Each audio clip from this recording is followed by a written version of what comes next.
सतर्क रहे, सजग रहे अभियान।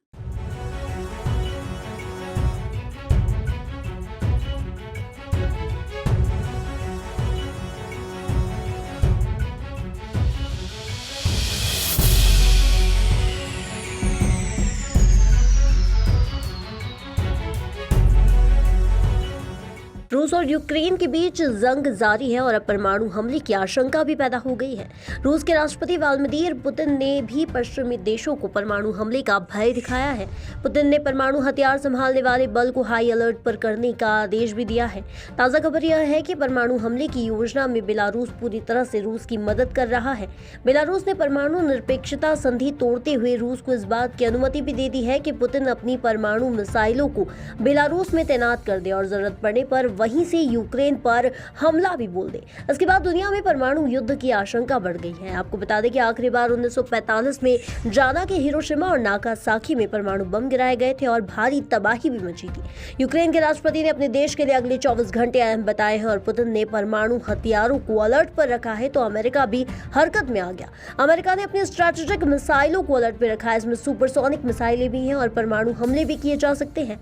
अमेरिका ने परमाणु हथियारों को अलर्ट पर लाने के रूसी कदम को खतरनाक करार देते हुए अस्वीकार्य भी बताया है। साथ ही चीन से भी निंदा करने के लिए कहा है।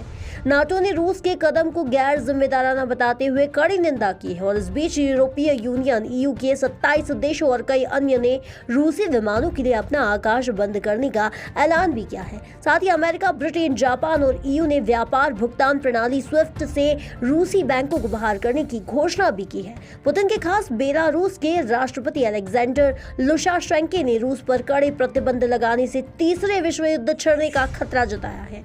रविवार को बेलारूस में रूस के बिना शर्त वार्ता के प्रस्ताव को शुरू करने में नकारने के कुछ घंटों बाद ही यूक्रेन बात करने के लिए राजी हो गया और अपना प्रतिनिधि मंडल भी भेज दिया। दोनों देशों की वार्ता यूक्रेन बेलारूस सीमा पर प्रियपांत नदी के किनारे होगी और इससे पहले रूस ने वार्ता के दौरान हमले न रोकने का ऐलान किया था। लेकिन बेलारूस के राष्ट्रपति अलेक्जेंडर लुकाशेंको ने यूक्रेन के राष्ट्रपति व्लादिमीर जेलेंस्की से बात कर यूक्रेनी प्रतिमंडल की पूरी सुरक्षा का आश्वासन दिया। जेलेंस्की का कहना है कि वह देश में शांति पुनः स्थापित करने के लिए हर संभव प्रयास करेंगे। रूस के राष्ट्रपति पुतिन ने वार्ता न करने पर यूक्रेन को भारी खून खराबे की चेतावनी दी थी। पुतिन ने राष्ट्र के नाम संबोधन में कहा कि पश्चिमी देश प्रतिबंध लगाकर आर्थिक क्षेत्र में रूस के साथ शत्रुतापूर्ण व्यवहार कर रहे हैं। पुतिन ने अपने संबोधन में नाटो के आक्रामक बयानों का भी जिक्र किया। पुतिन की चेतावनी और अप्रत्याशित रुख को यूक्रेन ने उनकी सेना को मिल रहे कड़े प्रतिरोध और लगातार बढ़ रहे प्रतिबंधों से उपजी बेचैनी का परिणाम माना जा रहा है। तो इसी बीच इजराइल के प्रधानमंत्री नफ्तनाली बेनेट ने रूसी राष्ट्रपति से फोन पर वार्ता कर मध्यस्थता के प्रस्ताव पर भी अभी रूस की प्रतिक्रिया नहीं आई है।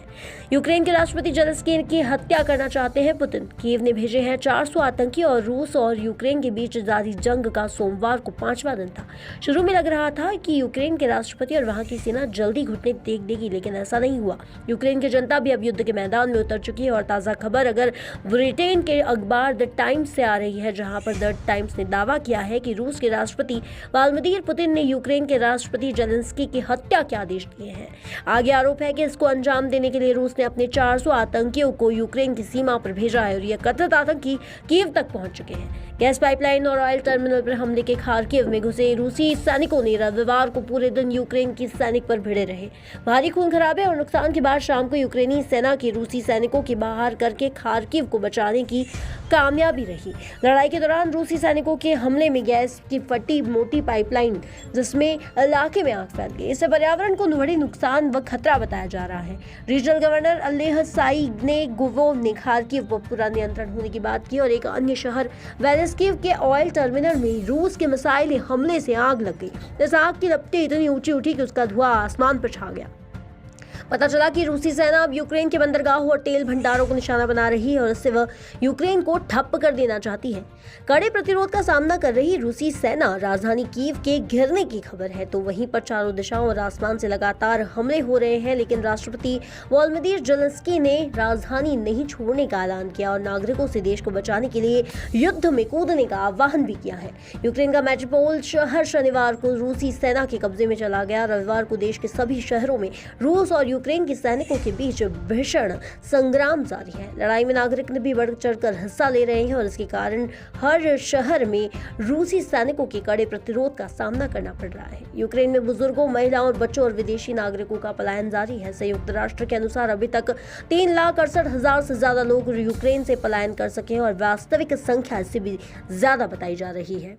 ये थी हमारी खबर और आइए सतर्क रहे सजग रहे अभियान को जन गण मन तक प्रसारित और पल्लवित करने वाली हमारी संवाद और सहयोग की पत्रकारिता से जुड़िए। Detective group report news channel को लाइक, शेयर और सब्सक्राइब कीजिए।